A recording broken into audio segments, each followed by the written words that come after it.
We begin with the latest fallout from the first presidential debate as President Trump works to walk back his comments on white supremacy, his refusal to disavow it.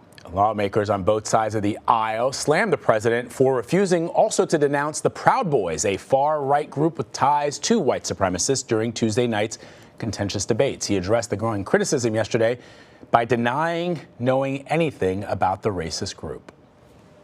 I don't know who the Proud Boys are. I mean, you'll have to give me a definition because I really don't know who they are.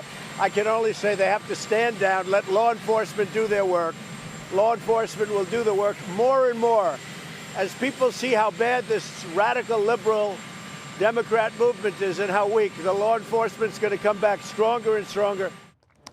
You'll recall on Tuesday night, the President of the United States told the group to, quote, stand back and stand by. Democratic presidential nominee Joe Biden capitalized on those controversial comments during a number of campaign events yesterday, grilling the president for not taking a stronger stance. Go online. Look at Proud Boys. They got a new emblem now, literally. It says stand down and stand by, implying that if he loses the election, something may have to be done. I promise you that won't happen. All right, let's bring in Paula Reid for more on this. She's following the latest from the White House. Paula, the president says he knows nothing about the Proud Boys. It's hard to know what's in his mind. But, you know, if you just look at past performance, the president, for example, claimed to not know anything about the payments to porn star Stormy Daniels when ultimately the details came out that he was at least aware, according to Michael Cohen and others. What's the strategy here for the president? Rather than just saying, yeah, I completely disavow white supremacy, I think it's abhorrent, he is sort of playing these games with reporters. This was clearly a really serious forced error during the debate. You should not need the moderator to give you an example of a white supremacist group. We have a history of racism in this country. Most people in this country are at least nominally familiar with the Ku Klux Klan, with Nazis, with a few groups that espouse this far right-wing extremist viewpoint. The fact that the president could not outright denounce white supremacy or far-right-wing extremism and needed this example was a problem in and of itself. And then when he was given the specific example, he gave that now infamous quote, you know, stand down and stand by. And many Republicans have said that wasn't enough. He should have denounced them clearly. This is a softball question for the President of the United States. His own FBI director says that far right-wing extremists are one of the greatest threats that this country currently faces. It should not be that hard to denounce this. This is a president who routinely denounces people and institutions through Twitter and in person, including some of his own officials, people he appoints. He has had no problem admonishing them, denouncing them on Twitter. I have heard him more robustly and aggressively denounce windmills and wind energy than he did white supremacism at that debate. Now, he did try to clean it up a little bit when he was on his way to Minnesota, but he also made this claim that he has always denounced such activity, which we know from his history of statements sort of bungling this issue repeatedly, just an apparent inability to say, yes, I denounce white supremacism in all forms, and to lay out some of the organizations. He just has not been able to do that throughout this administration. So you mentioned the Republican Party, Paula, and there are some senators who've tried to distance themselves from the president's comments. Let me play some of those for our viewers. I want to associate myself with the remarks of Senator Tim Scott that he put out earlier today. He said it was unacceptable not to condemn white supremacists, and so I do so in the strongest possible way. He should have been very clear, and he should have made it very clear that there is no room for people on the far left or the far right when it comes to either Antifa or these white supremacist groups. Should the president condemn white supremacy? Absolutely. What was it, a mistake for him to leave that hanging out there? Yes.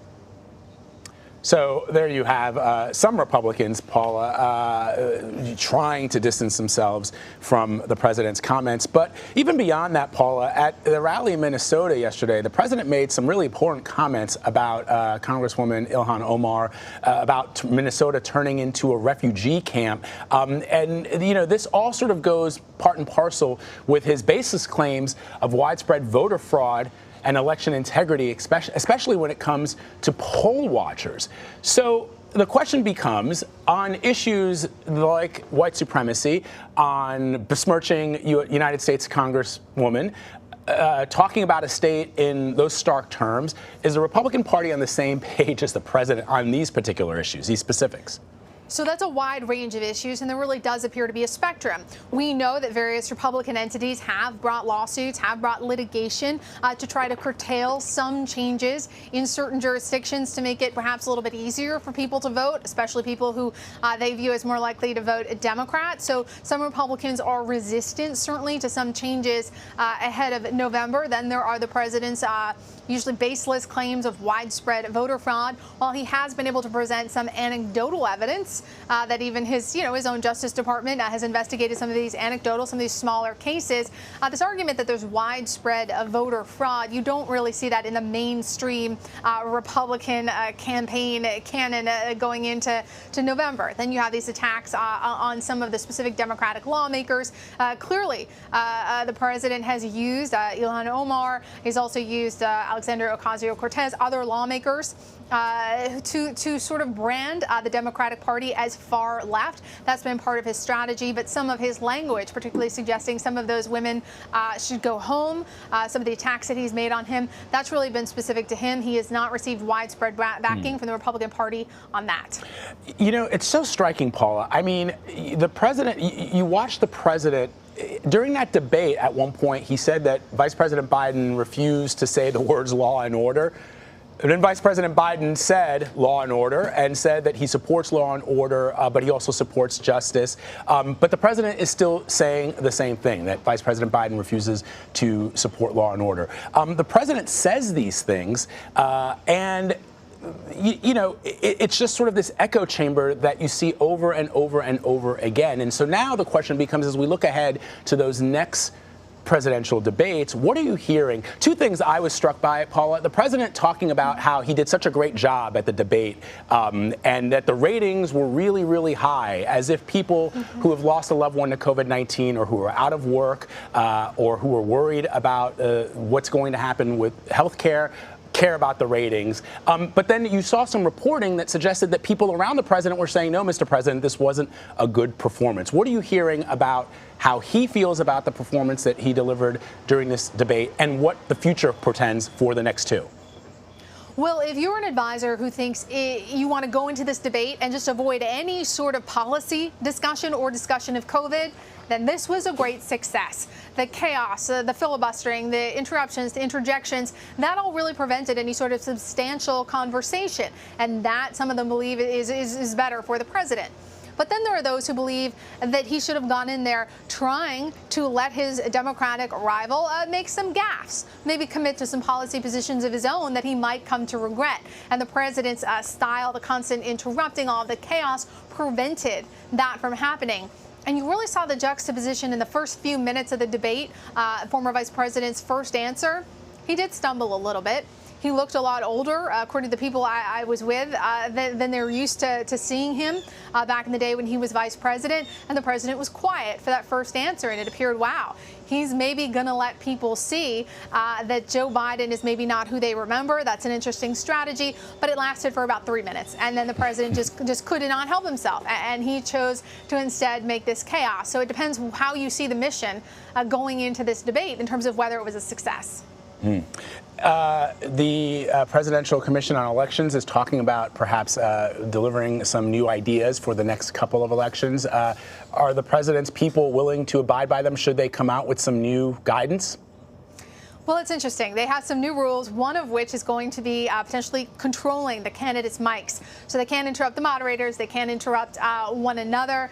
That would likely cut down on some of the interruptions. But the next presidential debate, Vlad, it's actually a town hall style. So you're going to be potentially trying to prevent them from interrupting voters who would be asking questions. So there'll definitely be some changes. Both campaigns reacted to these proposed changes yesterday by attacking one another. And the Trump campaign also attacked the debate commission.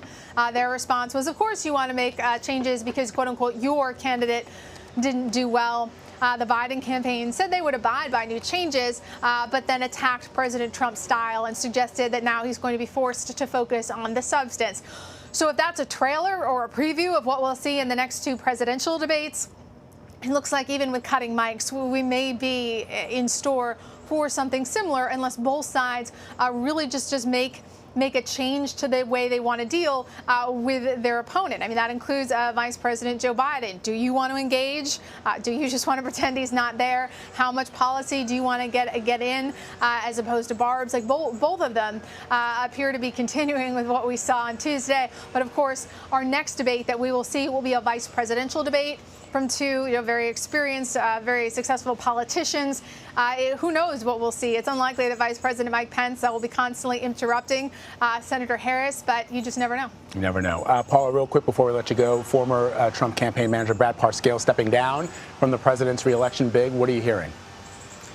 So Brad Parscale, obviously a towering figure in the Trump world, a rock star at his rallies, and helped him successfully get here to the White House in 2016. But he's released a statement saying that he is going to step away from any role in the campaign for the immediate future to focus on his family and deal with this overwhelming stress. Now, of course, many people have seen the video of a police call to his house, what appeared to be not only him in distress, threatening to harm himself, but also an alleged domestic violence incident.